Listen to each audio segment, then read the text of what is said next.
ಈಗ ಪಾದಯಾತ್ರೆ ವಿಚಾರದಲ್ಲೂ ಈಗ ನಿಮ್ಮ ಈ ಸಂದರ್ಭದಲ್ಲಿ ಮೈತ್ರಿ ಎಷ್ಟು ಸ್ಟ್ರಾಂಗ್ ಆಗಿದೆ ಅನ್ನುವಂಥದ್ದು ಕೂಡ ಬಹಳ ಮುಖ್ಯ ಆಗುತ್ತೆ. ನಾಗೇಂದ್ರ ಅವರೇ, ಮೈತ್ರಿ ವಿಚಾರದಲ್ಲಿ ಒಂದು ಕಡೆ ಆದರೆ ಮತ್ತೊಂದು ಕಡೆ ಪಾದಯಾತ್ರೆ ವಿಚಾರಕ್ಕೆ ಬರೋಣ.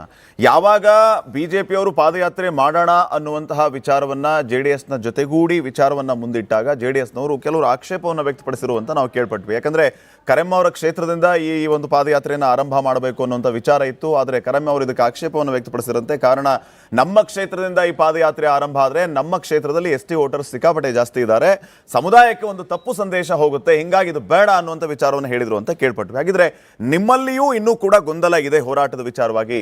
ಸೊ ಮೈತ್ರಿ ಎಷ್ಟು ಸ್ಟ್ರಾಂಗ್ ಆಗಿದೆ ಈ ಹೋರಾಟದಲ್ಲಿ ಅನ್ನುವಂಥದ್ದು ಬಹಳ ಇಂಪಾರ್ಟೆಂಟ್ ಆಗುತ್ತೆ.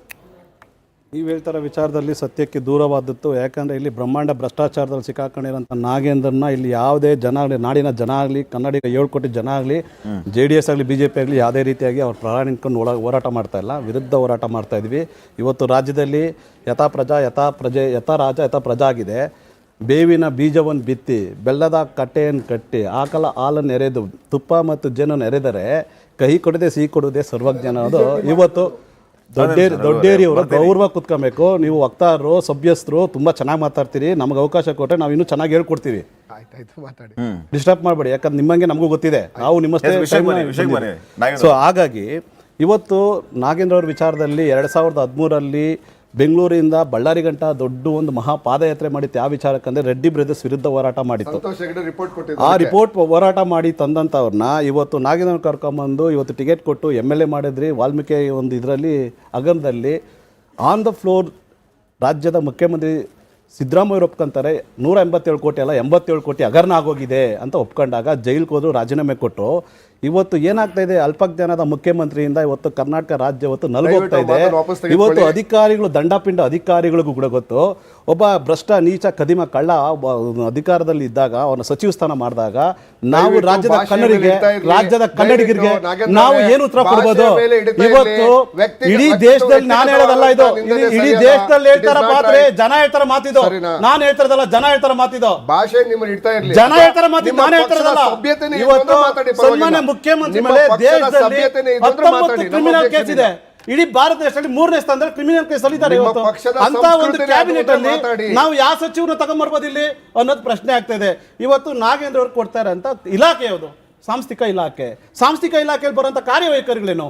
ಶಿಕ್ಷಣ ಸಂಸ್ಥೆಗಳು, ಆರೋಗ್ಯ ಸಂಸ್ಥೆಗಳು, ಸಾಂಕೇತಿಕ, ಅದರಲ್ಲಿ ಶಿಕ್ಷಣ ಸಂಸ್ಥೆಗಳು, ಆರೋಗ್ಯ ಸಂಸ್ಥೆಗಳು, ಮತ್ತೆ ಬ್ಯಾಂಕಿಂಗ್ ಸೆಕ್ಟರ್ ಇರುವಂತವು ದೊಡ್ಡ ದೊಡ್ಡ ಕಂಪ್ನಿಗಳ ಒಂದು ಹೆಚ್ಚಿನ ವ್ಯವಹಾರ ಮಾಡುವಂತ ಒಂದು ಖಾತೆನ ಇವ್ರು ಕೊಡ್ತಾ ಇದ್ದಾರಲ್ಲ.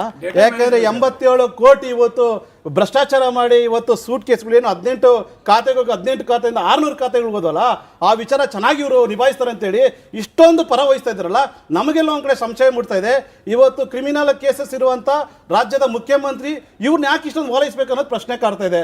ಇವತ್ತು ಎಲ್ಲೋ ಒಂದ್ ಕಡೆ ಅವ್ರನ್ನ ಎಲ್ಲೋ ಒಂದ್ ಕಡೆ ಟ್ರಿಸ್ಟ್ ಅಂಡ್ ಟ್ರಯಲ್ ಅಲ್ಲಿ ಇಟ್ಟಿದಾರ ಅಂದ್ರೆ ಇವಾಗ ರಾಘೇಂದ್ರ ಕಾಪಾಡ್ಕೊಂಡ್ಬಿಟ್ರೆ ಯಾರು ನನ್ನ ಬಗ್ಗೆ ಚಕಾರ ಆಯ್ತಲ್ಲ, ಇವತ್ತು ಕ್ರಿಮಿನಲ್ ಕೇಸ್ಗಳಿದೆ ನನ್ನ ಮೇಲೆ, ಇವತ್ತು ಭಾರತ ದೇಶದಲ್ಲೇ 3ನೇ ಪ್ಲೇಸ್ ಅಲ್ಲಿ ಇದ್ದೀನಿ ಕ್ರಿಮಿನಲ್ ಕೇಸಲ್ಲಿ ಅನ್ನೋದೆಲ್ಲ ಮನಗೊಂಡ್ಕೊಂಡು ಇವತ್ತು ನಾಗೇಂದ್ರ ಕ್ಯಾಬಿನೆಟ್ ತಂದ್ಕೊಂಡು ಇವತ್ತು ನಾಗೇಂದ್ರ ಮೇಲೆ ಒಂದು ಪ್ಲೇ ಕಾರ್ಡ್ ಮಾಡ್ತಾ ಇದ್ದಾರ. ಇವತ್ತು ನಮಗೆ ಬೇಕಾಗಿರೋದು ಸದನದಲ್ಲಿ, ನಮಗೆ ಬೇಕಾಗಿರೋದು ವರ್ಷದಲ್ಲಿ 3 ಸತಿ ಸದನ ನಡೆಯುತ್ತೆ.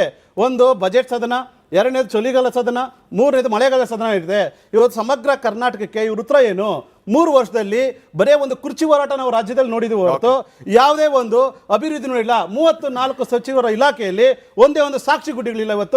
ಇವತ್ತು ಯುಟಿಕಾದವ್ರು ಹೇಳ್ತಾರೆ ಸದನದಲ್ಲಿ, ಅವು ವಿರೋಧ ಪಕ್ಷದಿಂದ, ನಾವು NDA ಪಕ್ಷದಿಂದ ವಿರೋಧ ಸ್ಥಾನದಲ್ಲಿ ಕೂತ್ಕೊಂಡು 250 ಪ್ರಶ್ನೆಗಳು ಕೇಳಿದ್ರೆ 4 ಬಾರಿಯಿಂದ 5 ಬಾರಿ ಏನು ಯುಟಿಕಾದವ್ರು ಅವ್ರಿಗೆ ಸಲಹೆ ಕೊಡ್ತಾರೆ, ವಿರೋಧ ಪಕ್ಷದವರು ಪ್ರಶ್ನೆ ಕೇಳ್ತಾ ಇದ್ದಾರೆ 250 ಉತ್ತರ ಕೊಡಿ ಅಂದಾಗ ಎಲ್ಲ ಸಚಿವರು ಆಬ್ಸೆಂಟ್ ಆಗ್ತಾರೆ, ಪಲಾಯನ ಮಾಡ್ತಾರೆ.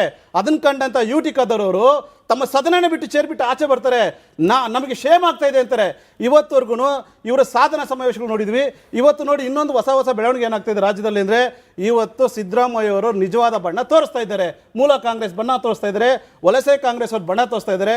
ಇವತ್ತು ಯಾವುದೇ ಒಂದು ಕಾರ್ಯಕ್ರಮದಲ್ಲಿ ಸಿದ್ದರಾಮಯ್ಯ ಆರೋಪ ಏನಂತಂದ್ರೆ, ಬರ್ತೀನಿ ಒಂದೇ ನಿಮಿಷ, ನೇರವಾಗಿ ವಿಪಕ್ಷಗಳ ಆರೋಪ ಏನಂತಂದ್ರೆ ಈ ವಾಲ್ಮೀಕಿ ನಿಗಮದ ಹಣವನ್ನ ಎಲ್ಲರೂ ಸೇರಿ ಶಾಮೀಲಾಗಿ ದುಡ್ಡು ಹೊಡೆದಿದ್ದಾರೆ, ನೀವೇನಾದ್ರೂ ನನಗೆ ಸಚಿವ ಸ್ಥಾನ ಕೊಡ್ಲಿಲ್ಲ ಅಂತಂದ್ರೆ ಎಲ್ಲವನ್ನು ಆಚೆ ಹಾಕ್ತೀನಿ ಅಂತ ನಾಗೇಂದ್ರ ಬ್ಲಾಕ್ ಮೇಲ್ ಮಾಡಿದಕ್ಕೆ ಮತ್ತೆ ಅವರನ್ನ ಮಂತ್ರಿ ಮಾಡಿದ್ದಾರೆ ಅನ್ನುವಂತ ನೇರ ಆರೋಪವನ್ನು ಮಾಡ್ತಿದ್ದಾರೆ.